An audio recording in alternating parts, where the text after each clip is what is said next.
Calaroga Shark Media.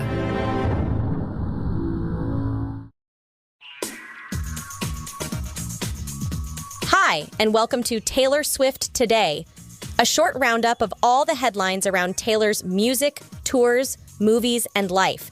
Travis Kelce, the three-time Super Bowl champion, finally graduated from the University of Cincinnati this week, but his wild onstage behavior somewhat eclipsed his long-awaited academic achievement. The 34-year-old chief star, who had been teased by his older brother Jason for missing his graduation flight, received his diploma on Thursday evening. In true Travis fashion, he celebrated by chugging a beer, smashing the empty can on the ground, and shouting into the microphone at the conclusion of his speech, "You've got to fight for your right to party." Body language expert Judy James spoke exclusively to DailyMail.com, describing him as being caught in a state of eternal teenager, while many social media users also rushed to call it an embarrassment. There's adult husband material, and then there's this. Receiving his graduation certificate on stage from two polite and formally gowned men, Travis decides to take the moment to show the world how he can guzzle beer from a can, throwing his head back like a showman to drop the beer from a height so it pours out of his mouth and down over his chin. He then smashes the can to the ground so that what remains of the beer splashes everywhere, including, possibly, the people on stage and the audience. He also grabs the mic to sing the chorus of a song, and even for a rebellious teenager, this display would look attention-seeking, especially with his mom looking on wearing what appeared to be a smile of pride as she watches her two sons. She added, "Many leading sports people can get caught in a state of eternal teenager, and this does look like telling behavior from a 34-year-old man who is rumored to be prepping to propose to America's current sweetheart. Heroes can have fun, and they can celebrate a win, but more usually out on pitch than like this on a stage when some level of maturity might have been called for." The sentiment appeared to be widely shared on X, as viewers rushed to express their disapproval. One user commented, "Travis Kelce chugging that beer during his college graduation is top-tier cringe." Although Taylor is renowned for her emotionally devastating ballads, fans speculate that one song on her upcoming album, The Tortured Poets Department, might be her most heart-wrenching composition to date. But Daddy, I Love Him, the sixth track on the soon-to-be-released record, clocks in at 5 minutes and 40 seconds, making it the longest song on TTPD. This places it among Swift's top 5 longest tracks alongside All Too Well, Dear John, Last Kiss, and Enchanted.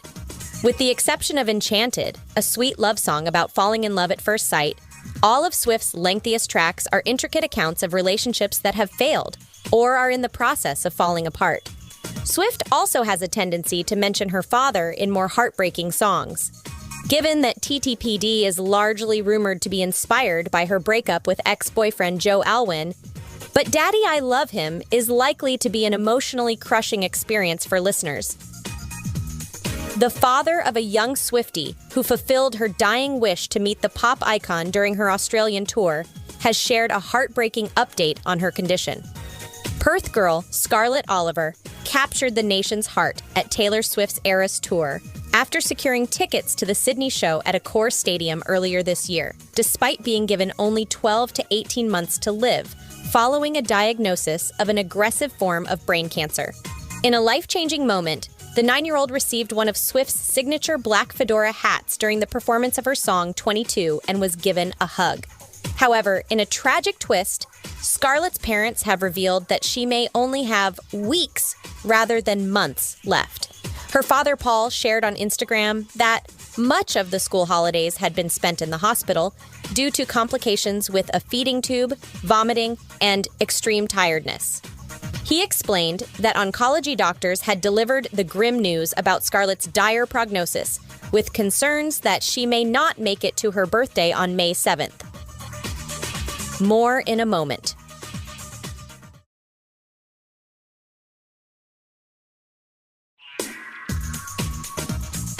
Taylor's music has returned to TikTok, undermining her record label's effort to keep its company's music off the social media platform.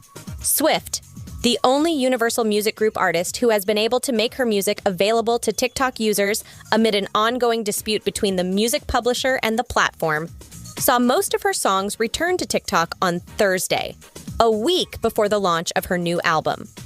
Swift's ability to control where her work is available stems from her ownership of the copyright on several of her albums, a deal struck with UMG when she signed with them in 2018. This sets her apart from other UMG artists whose music remains unavailable on TikTok.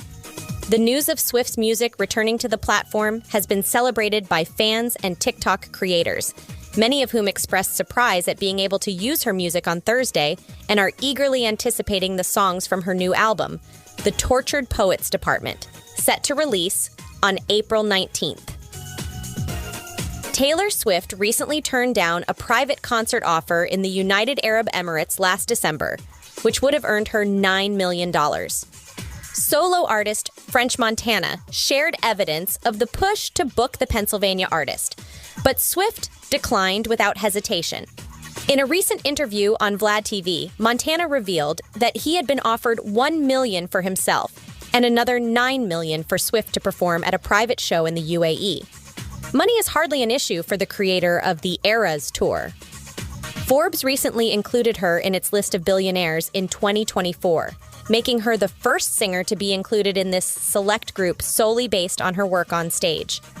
The magazine estimated Swift's fortune at around $1.1 billion, making the offer, which would be unreasonable for most, a relatively small amount compared to her net worth. Swift's Eras Tour has been one of the most successful shows worldwide, prompting Disney Plus to purchase the rights to broadcast it. And there you have it. Please follow us on Spotify, Apple Podcasts, or your app of choice, and leave us a rating or review if you love the show. I'm Annalise Idle, thanks to Mark Francis and John McDermott. Portions of this podcast may have been created with the assistance of AI. Taylor Swift Today is a Calaroga Shark media production.